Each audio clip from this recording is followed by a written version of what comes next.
Y la pregunta era, ¿cómo ustedes resumirían el cristianismo? Dije, los musulmanes tienen su frase y cuando uno declara esa frase lo convierte ya uno en musulmán. La cual es, bueno, ¿cuál era la frase, chavita? Alá es Dios y Mahoma es su profeta. Ustedes ya son musulmanes, les decía yo por bromear. Pero en el cristianismo, ¿cuál sería la frase que resumiría nuestra fe? Fue mi pregunta. Espero que para aquellos que estuvieron lo hayan pensado un poquito. Y creo firmemente que en el pasaje que vamos a estudiar esta mañana se resume lo que Dios nos diría, que es el concentrado de nuestra fe cristiana. Quiero que vayamos al Evangelio según San Marcos, por favor. Evangelio según San Marcos, al capítulo 12. Evangelio de Marcos. Recuerden los libros de la Biblia, ¿verdad? Así que Mateo, Marcos, Lucas y Juan. Segundo Evangelio, capítulo 12, del versículo 28 al versículo 34. Nos vamos a poner de pie, o se ponen ustedes de pie para acompañarme, y vamos a leer los versículos del 28 al versículo 34. Yo tengo una versión moderna de la Reina Valera que me fue obsequiada, así que espero que no difiera mucho de la versión posiblemente que ustedes tienen de la 1960. Evangelio según San Marcos, capítulo 12, del versículo 28 al 34. ¿Lo tienen, hermanos? Muy bien, leámoslo juntos al unísono entonces. ¿O qué tal si leemos hombres un versículo y damas el siguiente? ¿Está bien? Bueno, ¿les parece, hermanos? Muy bien, gracias. Están despiertos, ¿verdad? Empecemos con el 28, los caballeros.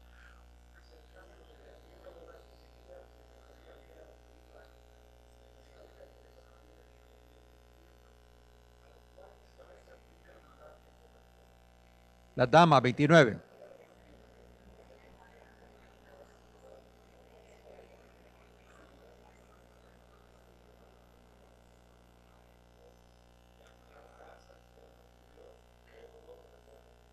Con toda tu alma y con toda tu mente y con todas tus fuerzas.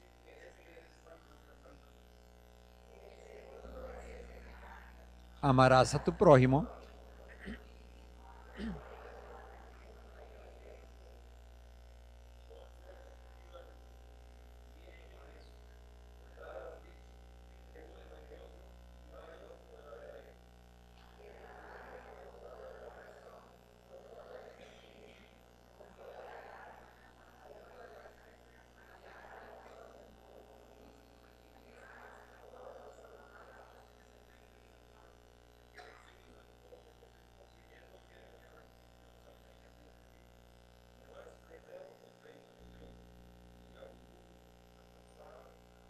Muchas gracias, pueden sentarse.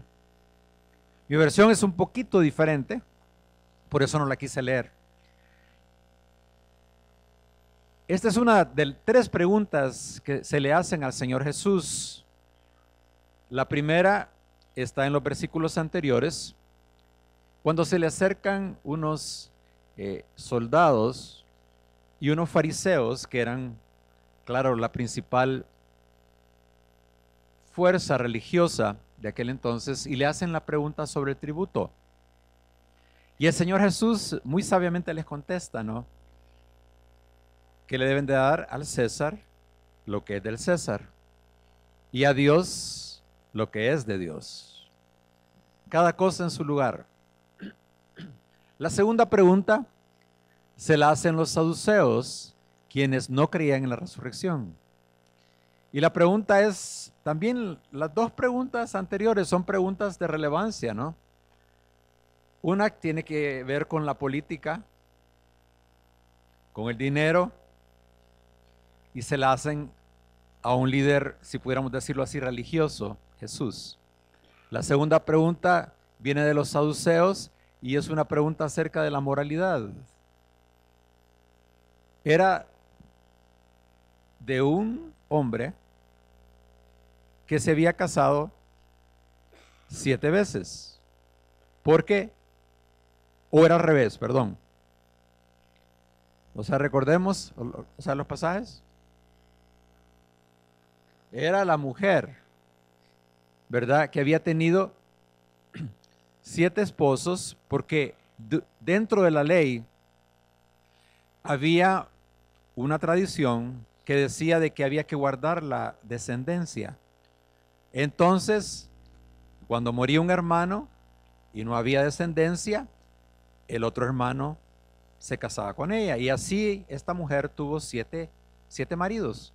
Entonces la pregunta que le hicieron los que no creían en la resurrección, tratando de burlarse de Jesús, le dicen, ¿y esta mujer de quién va a ser allá en el cielo? Y Jesús le responde, allá no tendremos este tipo de relación porque seremos como ángeles. Y ahí es donde le dice el Señor, ¿verdad? Algo tan interesante. Le dice, ignoráis cometes estos errores porque ignoráis las escrituras y el poder de Dios.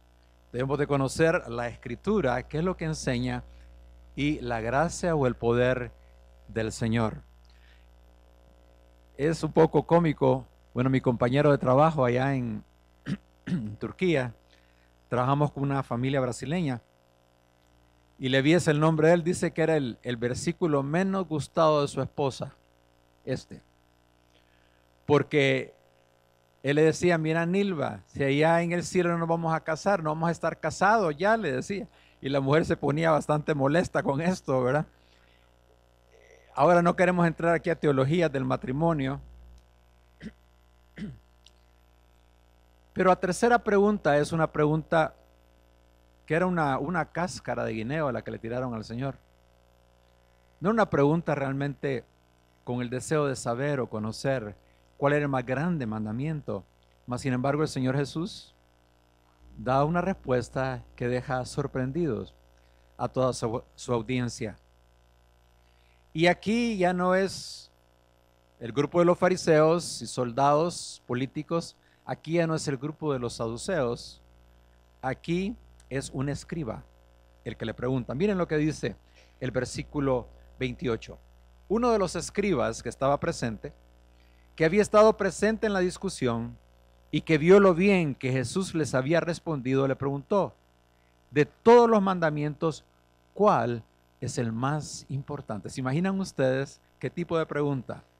Nunca, creo yo, lo habían preparado a Jesús para dar una respuesta a una pregunta como esta. Mas, sin embargo, el Señor Jesús le dice, el más importante es, oye Israel, el Señor nuestro Dios, el Señor es uno. Ahí comienza. Fue curioso para mí ver en este pasaje que Jesús estaba hablando y él se sentía como un israelita. Oye Israel, nuestro Dios es uno. Quiere decir de que a Dios no le extrañan las naciones. Dios no es ajeno a la tierra. Dios en Jesús se sintió parte de un pueblo. Y aquí lo encontramos diciendo una gran verdad. El Señor es uno. Ahora, me detengo aquí porque esto es importante. Los testigos de Jehová nos acusan, como también los musulmanes nos acusan, de que nosotros predicamos de que Dios es uno, pero predicamos que tenemos 3 dioses, dicen ellos. Ustedes creen en Jesús, ustedes creen, y le tiran hasta María ahí, ¿verdad? Meten a María en la Trinidad, o sea que no dicen Espíritu Santo, creen en María, dicen ellos, pero el testigo de Jehová dice, creen en Jesús, creen en el Espíritu Santo y creen en Dios Padre. Hay 3, no es uno, son 3. ¿Y cómo puede ser que ustedes digan de que Dios es uno cuando creen en 3 diferentes dioses? Eso es politeísmo. Entonces Dios estaba en contra del politeísmo. Lo mismo nos dicen los musulmanes a nosotros, ¿no? ¿Cómo le explicarían ustedes este misterio a un musulmán o a un testigo de Jehová? ¿Cómo defenderían su fe? Dios es uno. Pasen la siguiente. Ellos dicen 1 más 1 más 1 es 3, las matemáticas, ¿no?, que aprendimos en la escuela primaria. Pero la matemática de Dios no es la matemática humana. Jesús, Dios, está por sobre el razonamiento humano. Una de las cosas más difíciles para alguien de entender cuando viene a Jesús o cuando queremos entregarle el mensaje, que hay pasos de fe, que la lógica de Dios es mucho más alta que nuestra lógica y que Dios no está limitado a nuestro pensamiento. Dios es más alto que nuestros pensamientos. Él creó la ciencia, toda ciencia es de Dios, toda verdad es divina. Mas sin embargo, 1 más 1 más 1 aquí no casa la dinámica de Dios. Si vamos a la matemática, más su dinámica es 1 por 1 por 1, que es 1. Ese es Dios. O 1 a la tercera potencia, que es Dios. ¿Se acuerdan de los exponenciales en matemáticas? Ese es Dios. Dios es 1. Y luego, después de decir de que nuestro Dios es 1, Jesús continúa y explicando de cómo debemos de amar a ese Dios 1. Y dice que debemos de amarlo como. Pasemos a la siguiente.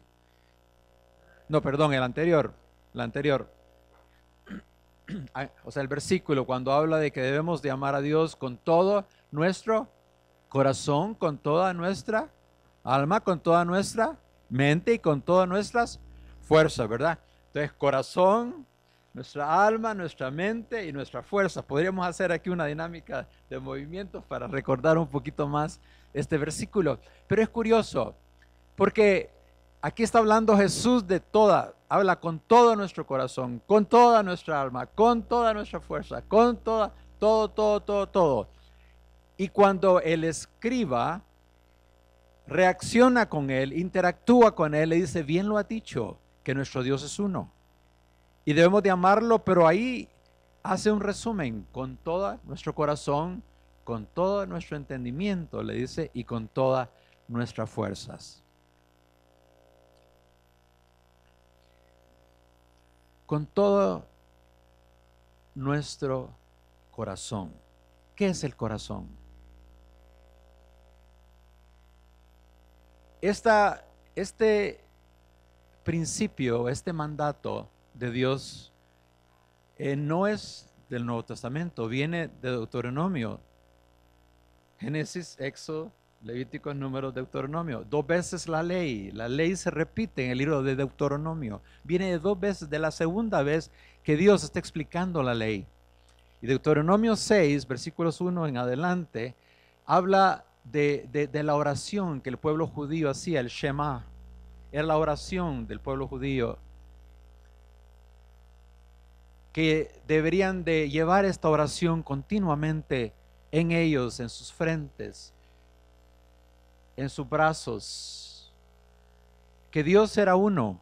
Oye Israel, tu Dios es 1, y amarás al Señor tu Dios con todo tu corazón, con todo tu entendimiento, con toda tu alma, con toda tu mente, con todas tus fuerzas. Pero esta es 2 veces la ley, por lo tanto, esta ley, este principio venía de Éxodo, de cuando la ley fue dada originalmente a Moisés. Éxodo capítulo 20, donde vienen los 10 mandamientos. Y cuando explica Moisés al pueblo que Dios es 1, ¿verdad? Y que no deben de poner dioses ajenos delante de ese Dios. Que al entrar a esta nueva tierra prometida, ellos deberían de cuidarse de no poner otro Dios, otro ídolo, otra persona, otra filosofía, otra situación, porque iban a entrar a tierras extrañas, tierras difíciles, situaciones nuevas para ellos, donde tendrían la oportunidad de irse y de desviarse y de desconocer a ese Dios a quien debían de amar con todo su corazón, con toda su alma, con toda su mente y con todas sus fuerzas.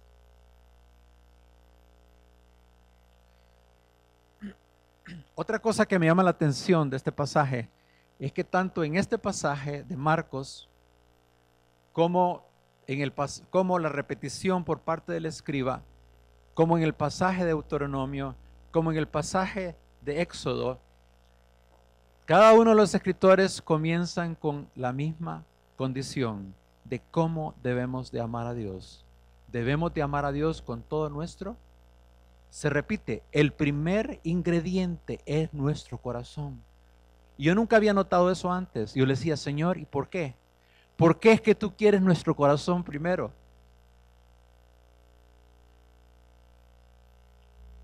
Ahora, aquí estaba hablando el Señor Jesús con un gramateo, con un escriba. Y gramateo viene de gramática, una persona que conocía a fondo las escrituras, que cada tilde, cada coma de las escrituras, ellos la entendían y la conocían y sabían dónde estaba puesta. Y este hombre le dice, bien lo ha dicho Dios, porque este ingrediente primero que debemos de colocar delante de nuestras vidas es el ingrediente de nuestro corazón, donde están asentadas nuestras emociones, donde están asentados todos nuestros cariños y deseos y anhelos de nuestra vida. Dios, hermanos, nos está pidiendo que por sobre toda cosa le demos nuestras emociones, nuestros sentimientos, nuestros anhelos. Dios quiere tenerlos en su mano. Ahora sí, por favor, pase a las dos siguientes. Pero ¿qué es amar? ¿Verdad? Juan 14:21 es claro en decir que amar es sinónimo de ¿qué, hermanos? Juan 14:21, el que tiene mis mandamientos y los guarda, este es el que me ama. En la obediencia a Dios. El que tiene mis mandamientos, nosotros los tenemos, aquí están sus mandamientos. El que tiene mis mandamientos y los guarda, este es el que me ama. Si decimos amar a Dios, debemos de seguirlo, obedecerlo. El que tiene mis mandamientos y los guarda, este es el que me ama. Y el que me ama será amado por mi Padre, y yo le amaré a él y me manifestaré a él. Miren qué hermosas promesas hay aquí. No es, y aquí quiero detenerme un ratito porque no es garrote lo que Dios quiere usar con nosotros. A veces entendemos al garrotazo, nada más. Pero Dios quiere que entendamos por su amor. Quiere atraernos con cuerdas de amor, decía el profeta. Quiere que entendamos su susurro, su palabra. Y quiere que le obedezcamos en base a eso. El que tiene mis mandamientos y los guarda, este es el que me ama. Y el que me ama será amado por mi Padre. Ahí tenemos la Trinidad, ¿verdad? El juego de Jesús con el Padre, la Trinidad desde el principio del Génesis. A través de toda la palabra, toda la escritura, encontramos esta dinámica de Dios Padre, Dios Hijo y Dios Espíritu Santo obrando. El que tiene mis mandamientos lo guarda. Este es el que me ama, y el que me ama será amado por mi Padre, y yo le amaré a él y me manifestaré a él. Pero regresando al punto del amor, entonces, que Dios anhela de nosotros. Dios anhela nuestras emociones, porque Él sabe que cuando Dios tiene nuestras emociones, tiene nuestro corazón, nos tiene nosotros. Algunos dirán, bueno, mire, es que yo soy una persona muy intelectual. A mí eso de las emociones no me mueve mucho. Yo pienso y repienso las cosas y mis decisiones están en base a mi intelecto. Bueno, Dios quiere también tu intelecto, ¿verdad? Dios nos quiere integrales, y ese es el pasaje, ¿no? Amar al Señor con todo nuestro corazón, con toda nuestra alma, con toda nuestra mente y con todas nuestras fuerzas. Recuerdo a don René Zapata, quien fue pastor aquí por muchos años, por quien debemos de estar orando, ya con su edad avanzada, su esposa con Alzheimer's, y en una situación, pues, él sigue dinámico en la iglesia, predicando. Me dijo que el 31 de diciembre iba a predicar a los 80 y cuántos años ahorita, 85 años, dinámico aún, ¿verdad? Pero ya los años le pesan, y ha estado también en el hospital en los pasados meses. Pero recuerdo que él, cuando estaba de pastor aquí, hablaba de que los hermanos le decían, mire, don René, le decían, me voy a disculpar con usted, pero no voy a llegar al culto, le decían, porque tengo una responsabilidad, pero estaré ahí en espíritu. Bueno, al rato dice que otra persona le decía, ay, mira, don René, fíjese que no vamos a poder venir hoy. ¿Y por qué? Porque vamos a ir a no sé dónde, que fulanito de tal se ha enfermado, pero estaré ahí en espíritu, le decía. Bueno, decía don René, ¿yo qué hago con tanto espíritu aquí? Yo los quiero completos, mejor vengan todos, pero ¿qué hago yo con el montón de espíritus? Y eso es como Dios nos quiere a nosotros. Dios no nos quiere en espíritu, ¿verdad? No quiere nuestras emociones también. Quiero hacer un poco de énfasis en las emociones, porque aquí es donde hemos patinado, vamos a patinar y han patinado todos. Aquí no hay nadie que diga, mire, yo mi intelecto completamente, yo solo lo que analizo y luego mi entendimiento y luego lo demás y lo demás. Eso no es cierto. Factores emocionales son muy importantes en la vida. Y para tomar en cuenta la decisión de una casa, de un carro, de que si nos vamos del país, tomamos en cuenta factores emocionales, ¿cierto o no? Mi familia, mi esposa, ¿qué dice la señora, verdad? Si la señora no va, ¿cómo nos vamos a mover? No nos movemos. Entonces los hijos, situaciones de, miren, los mismos comerciantes, ¿cómo hablan? Tuve la corazonada, dicen. ¿Y eso de corazonada qué es? Ah, del corazón, dice. Es algo intuitivo, ¿verdad? No es algo necesariamente solo de aquí. Es que viene del año de experiencia, viene de un montón de factores que conforman esa expresión de tuve la corazonada. Miren al señor Trump lo que hace. Muchas veces no es por lineamientos, sino porque como ha sido hombre de negocios, es a llevar por sus corazonadas. Entonces, queridos hermanos, a lo que llego es a esto, al punto que quiero llegar es que Dios quiere nuestro corazón, porque de él mana la vida. Quiere nuestras emociones.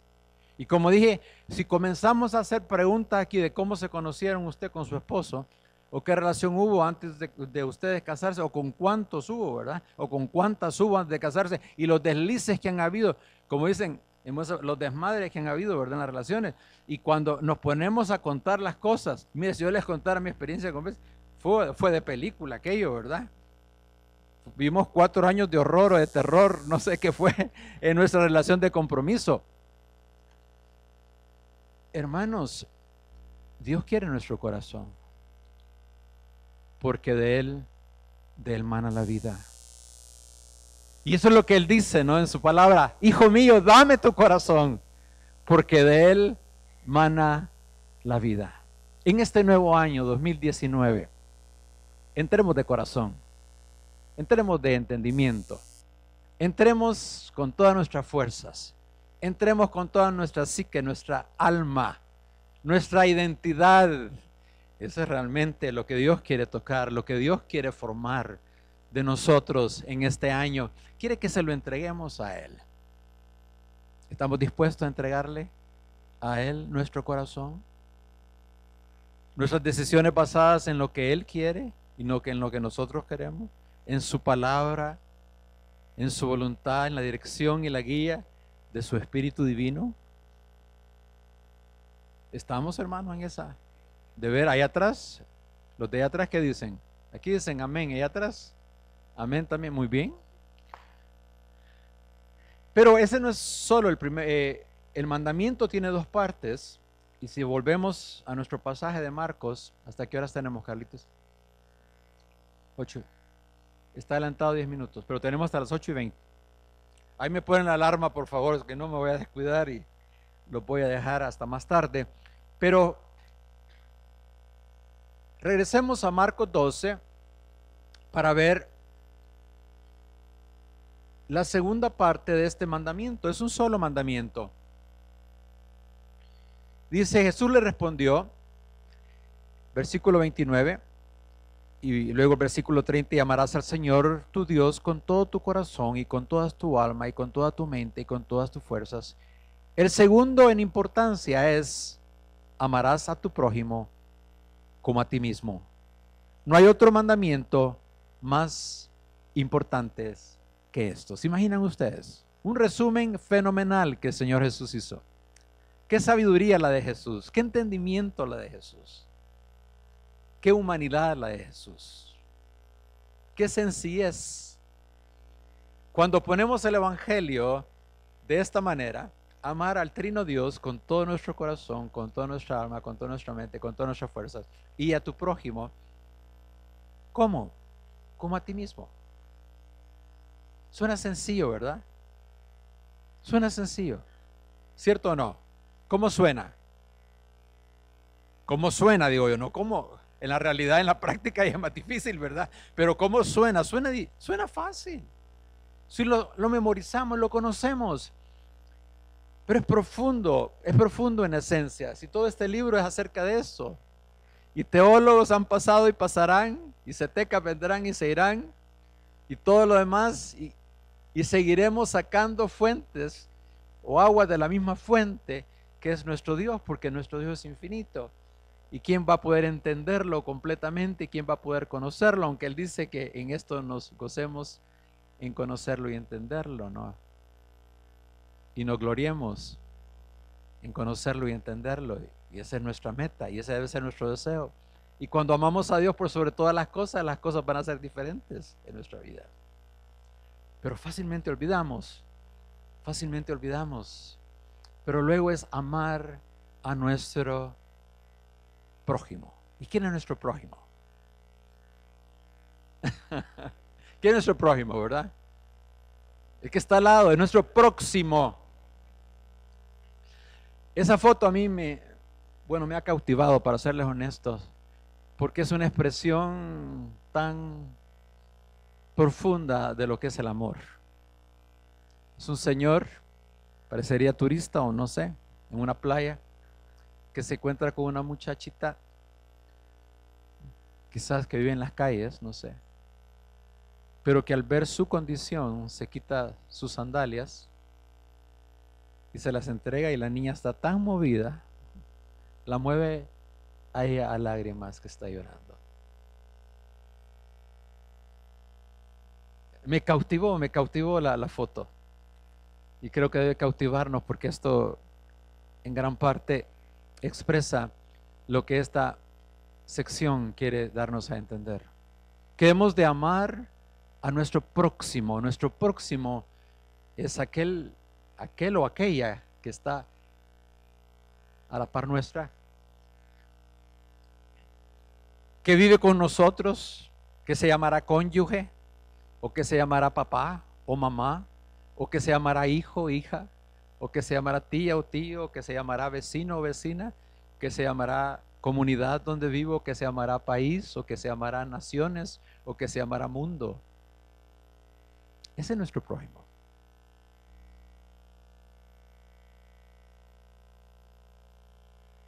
Y Dios nos dice amar. ¿Qué es amar?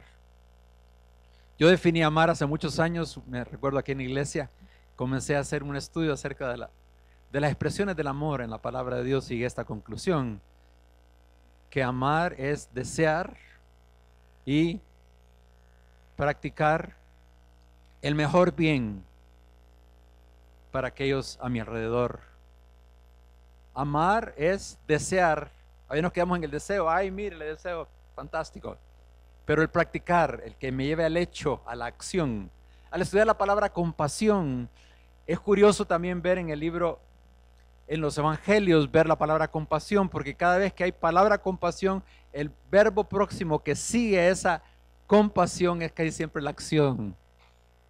Y eso es lo que Dios anhela. A veces abortamos el proceso de la palabra de Dios. La palabra de Dios nos lleva a la obediencia siempre, a la transformación. Siempre, siempre la palabra de Dios debe llevarnos a una acción. Puede ser arrepentimiento, puede ser gozo, puede ser buscar, puede ser llamar, puede ser decir, puede ser pensar, puede ser lo que sea, pero debe ser una acción. Y aquí mismo el Señor está diciendo de que este segundo mandamiento es amar a nuestro próximo como a nosotros mismos. Quiero hacer una pregunta y quiero que la conteste con su vecino en estos minutos, un minuto. ¿Cómo se ama usted a sí mismo? ¿O qué expresiones hay del amor que usted se expresa a sí mismo? ¿Cómo se ama a sí mismo? Piénselo unos segundos y luego compártalo con la persona que está a la par. ¿Cómo se ama a sí mismo? ¿Cómo se expresa ese amor?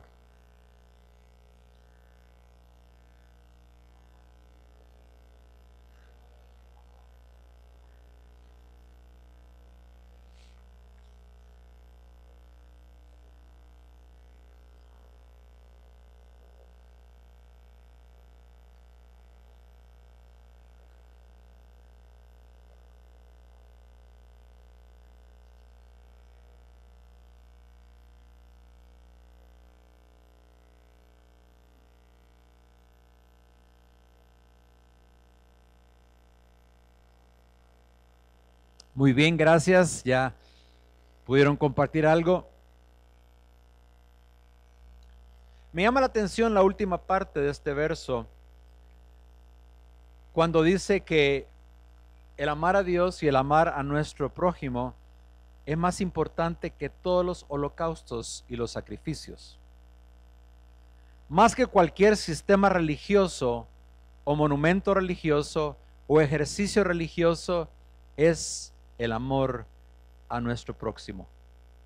Primera de Juan 4, 20, 21. Antes fue Juan 4, 20, hoy es Primera de Juan 4, 20, 21. Dice, es un versículo tremendo, hermanos, tremendo. Dice, si alguno, ¿por qué no lo leemos todos juntos? Si alguno dice, yo amo a Dios y odia a su hermano, es mentiroso. Ahí parémosle. Si alguno dice, yo amo a Dios y odia a su hermano, mire, a los turcos no les gusta que le digas mentiroso, no sé por qué. A los turcos no les gusta que le digan que son mentirosos, es una gran ofensa al honor, porque el honor es tan importante en Turquía. Pero dice de que somos mentirosos si decimos que amamos a Dios y no amamos a nuestro próximo. Continuemos entonces. Pues el que no ama a su hermano que ha visto, ¿cómo puede amar a Dios a quien no ha visto? Nosotros recibimos de Dios este mandamiento: el que ama a Dios, ame también a su hermano. Juan es bien lógico, ¿no? El que dice amar a Dios, a quien nunca ha visto. No, yo nunca he visto a Dios, yo he sentido a Dios, experimentado a Dios, he tratado de escuchar a Dios por su palabra, he sentido su presencia, emociones, ¿verdad? Pero no creo haber visto jamás a Dios. Pero a mi hermano lo veo a cada rato.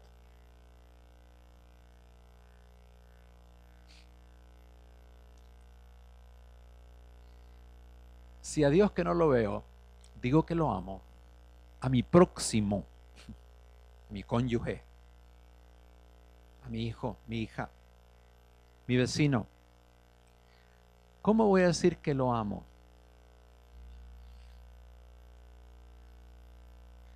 Primera de Juan 3, 11 al 17, quiero leérselos. Primera de Juan, aquellos que apuntan, espero que en sus casas lo puedan releer. Primera de Juan 3, del 11 al 17 dice, porque este es el mensaje que habéis oído desde el principio, que nos amemos unos a otros. No como Caín, que era del maligno y mató a su hermano. ¿Y por qué causa le mató? Porque sus obras eran malas y las de su hermano eran justas. Celos. Hermanos míos, no os extrañéis si el mundo os aborrece. Nosotros sabemos que hemos pasado, miren qué bonito esto, nosotros sabemos que hemos pasado de muerte a vida en que amamos a los hermanos. Imaginan ustedes, una muestra de saber que hemos pasado de muerte a vida, que ahora vivimos en el poder y que somos hijos de Dios, es que amamos a nuestro prójimo.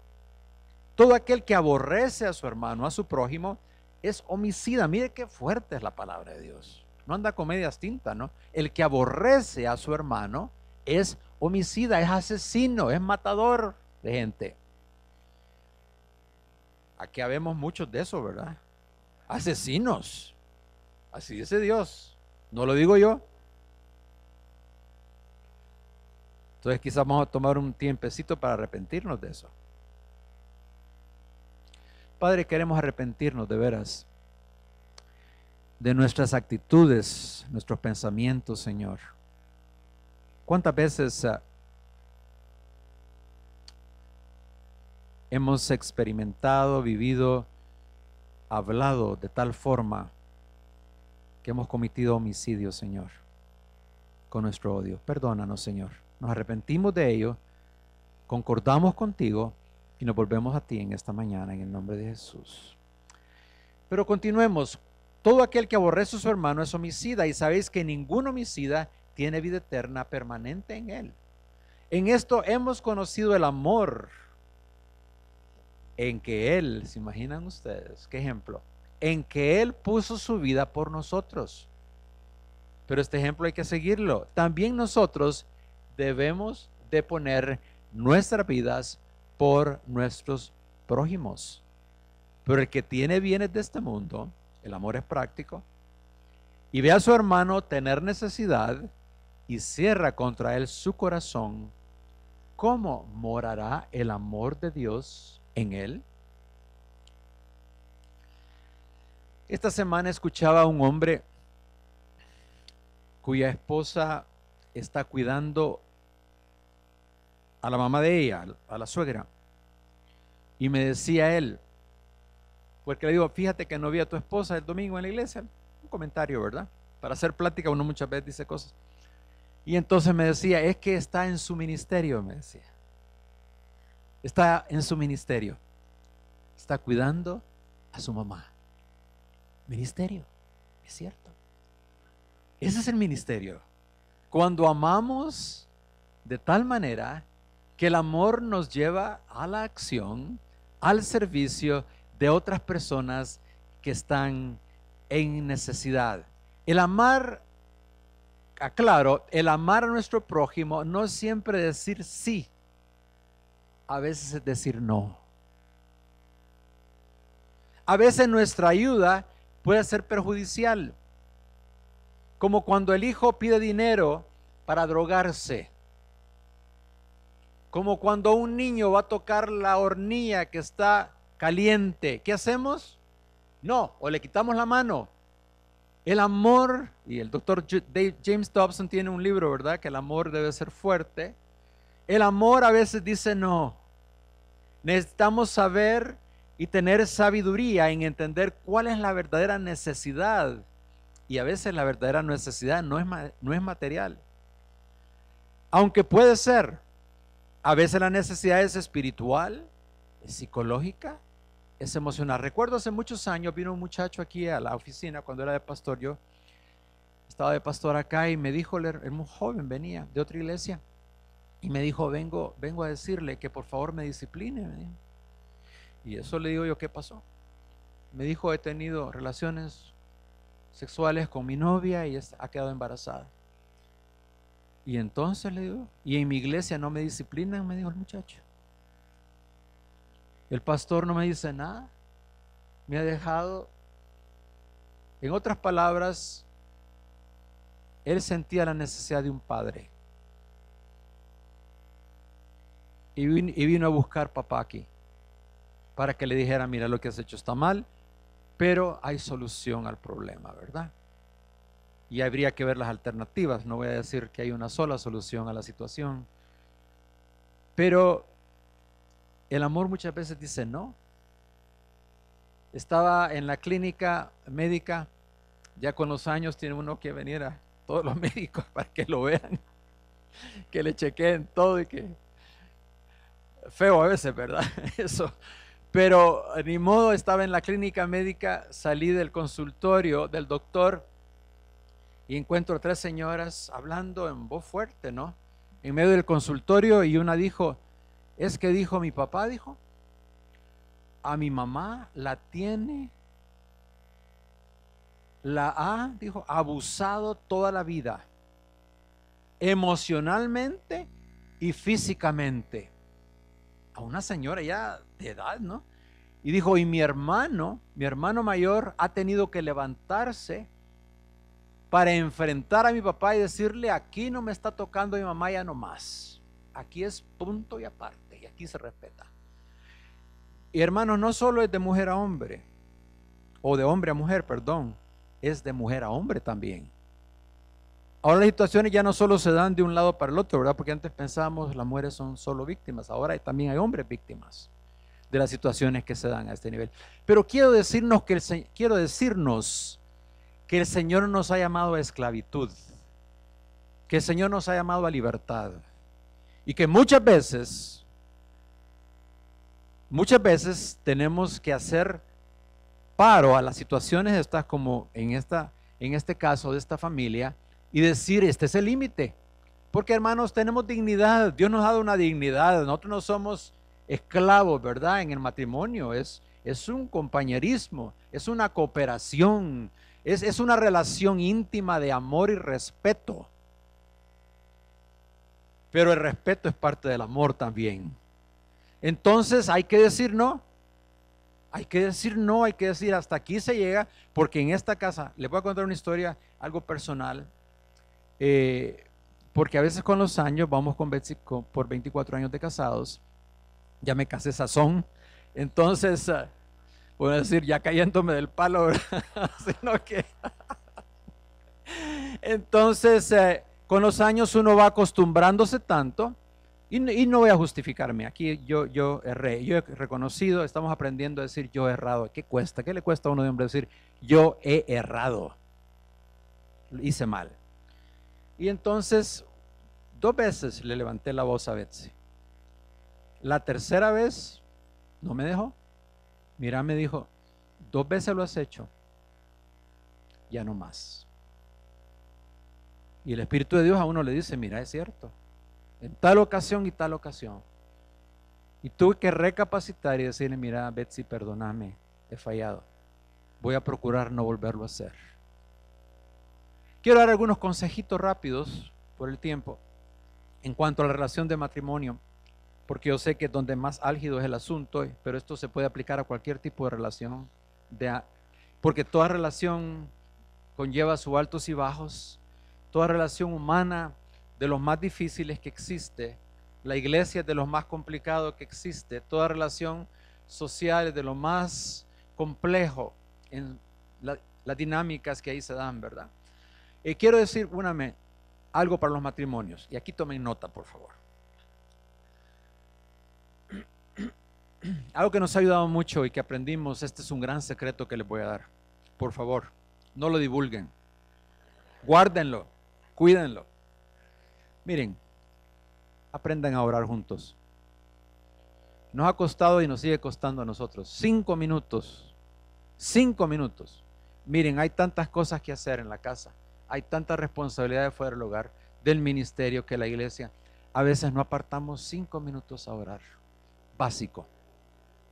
Básico. Hagan el tiempo. Prográmense. Diga, vamos a hacerlo después del desayuno, o vamos a hacerlo antes de desayunar. Vamos a comer 5 minutos de oración. No es predicación, no es corrección de teología, es nada más orar juntos.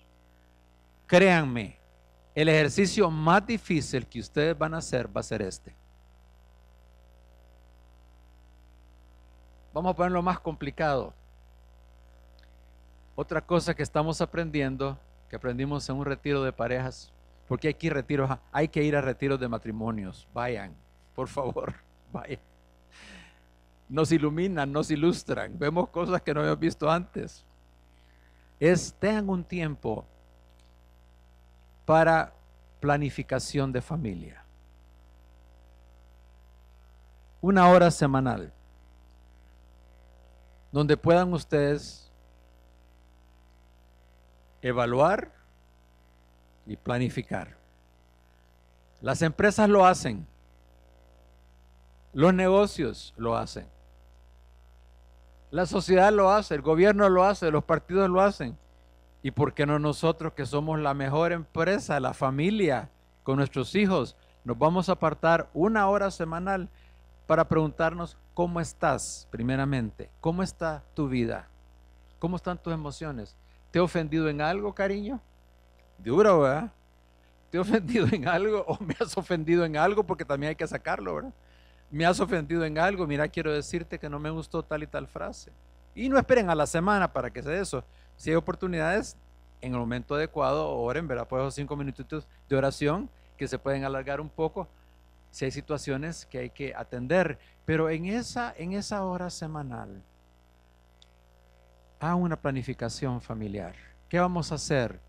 ¿Qué compromisos tenemos esta semana? A veces ni sé yo, ni ella sabe lo que yo voy a hacer. Uno disparado por un lado, el otro disparado por otro lado, ¿verdad? Ahí no hay unión. ¿A dónde anda a saber? ¿Qué anda haciendo a saber? Empieza un montón de situaciones porque no hay una coordinación de tiempo con los hijos, etcétera, etcétera. Para ver calendario, planificar la vida. ¿Cómo van los planes? ¿Hacia dónde van? ¿Qué metas hay? Hermanos, ustedes me dirán complejo, complejísimo. Puede hacerlo, en su caso, no sé. Y si usted anda de novio, empiece desde ya. Empiece desde ya. Ponga, y si usted ya tiene 50 años de casado, 70 años de casado, no importa. Procure hacerlo. Mire, es que este hombre ya no tiene compostura, hermano. Ore. Para Dios no hay nada imposible, hermano.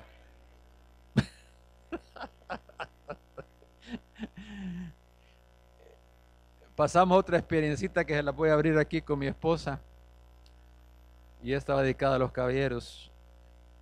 Había un momento en que me abatía, Betsy, que me decía una cosa y me la volvía a repetir y me la volvía a repetir y ay, Señor, ¿verdad?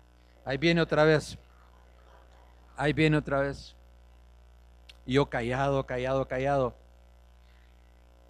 Y un día, platicando, descubrimos el secreto, fíjese,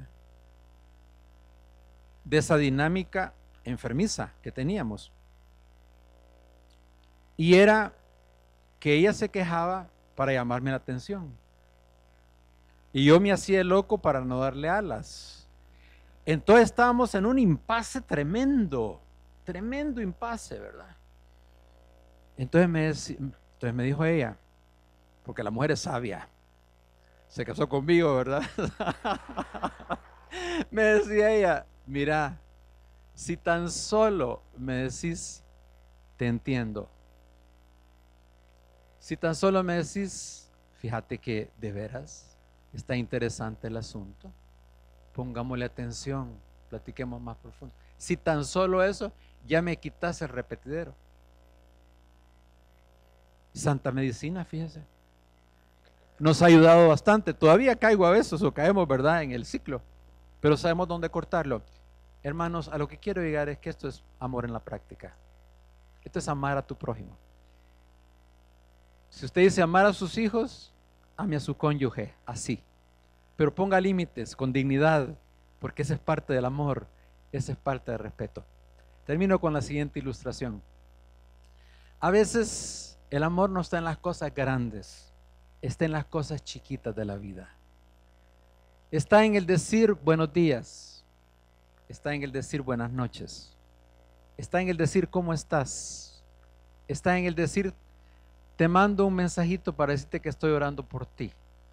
Está en el decir en qué puedo ayudarte. Está en el levantar una ropa que se ha caído al piso. Está en el llevar los trastos de la mesa al fregadero. Ahí está muchas veces el amor. Pero yo añadiría que el amor está muchas veces en el escuchar a alguien. A veces no escuchamos. Había una señora ya mayor, que conocimos en nuestra organización cuando estuvimos trabajando en Turquía, que se iba a los parques, a las plazas, donde había gente, y ahí tenía un letrero, y este letrero decía, estoy aquí para escucharte.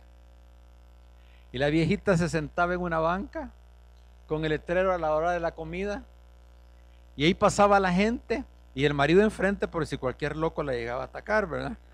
El marido enfrente en otra banca y dice que era un desfile de mujeres las que a la hora de comer llegaban a platicar. Y después de sacarle todo le decían, bueno, ¿y usted por qué me oye? ¿Por qué me escucha?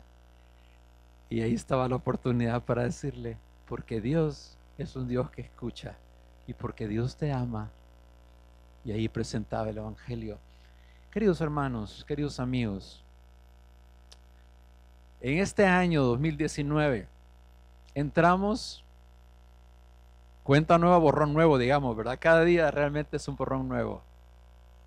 Entremos amando al Señor, buscando al Señor con todo nuestro corazón. Mire, esos tiempos devocionales son importantísimos. Entrémosle, amando al Señor, con nuestras emociones, démoselas a Cristo. Él tiene lo mejor para nosotros. Muchos se han deslizado, se han ido, han fracasado y Dios siempre está abierto, ¿no?, a que regresemos a Él. Amémosle con todo nuestro corazón. Él sabe que no somos perfectos, somos imperfectos. Amémosle con todo nuestro corazón, con todo nuestro entendimiento, con todas nuestras fuerzas. Y luego, amemos también a nuestro prójimo como a nosotros mismos. Nos ponemos de pie para orar. Y quiero hacer una invitación sencilla. No es mi invitación, es la invitación que Dios le hace en esta mañana. Si usted ha venido sin conocerlo a Él, quiero decirle que Jesús vino a este mundo a dar su vida para que nosotros pudiéramos tener vida eterna y vida abundante. Él padeció en la cruz por nuestros pecados y quiere darte la vida eterna. Y si has estado buscando algo que te dé significado y propósito, quiero decirte que al fin de cuentas, solo Jesús puede darte esto. Quiero invitarte que esta mañana vengas a Él. Y si estás aquí y quieres conocer a Jesús, voy a invitarte que después del servicio puedas venir al frente y platiquemos. Puedes platicar con el hermano pastor o los líderes de la iglesia o tu amigo o tu amiga que te trajo. Pero luego también quiero hacer un llamado a cada uno de nosotros a que en este año 2019 nos comprometamos con nuestras emociones delante de Dios. Que le demos al Señor nuestro corazón, porque de Él mana la vida. No nos dejemos llevar por nuestras emociones malas, emociones de odio, resentimiento, amargura, rencillas, sino que démosle a Jesús en esta hora nuestro corazón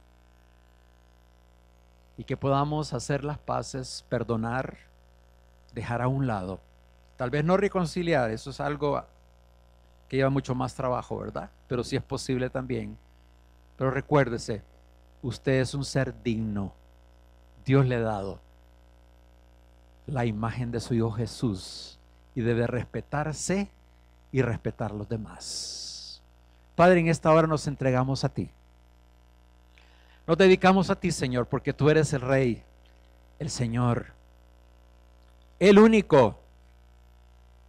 Y debemos de amarte a ti, nuestro Dios, manifestado en tres divinas personas, Dios Padre, Dios Hijo y Dios Espíritu Santo.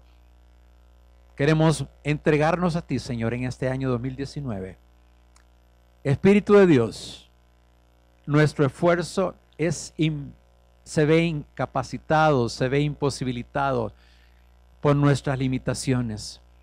Pero tu Espíritu Divino, llénanos con tu presencia. Llénanos, Señor, para que podamos serte agradables en nuestro caminar. Recuérdanos cuando nos desviamos, cuando se nos van por aquí o por allá palabras, acciones. Y, Señor, nos entregamos a ti de nuevo en este año, completitos, íntegros, en el nombre bendito y precioso de nuestro Señor Jesucristo. Amén.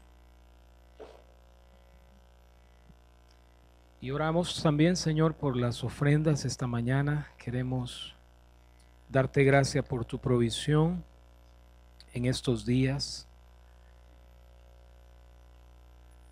Oramos para que tú puedas multiplicar estos recursos para tu gloria, que puedan llegar hasta lo último, donde los pastores, obreros y misioneros están predicando tu palabra. Multiplícalo, Señor, y mira el corazón de tu iglesia agradecida, que la gloria sea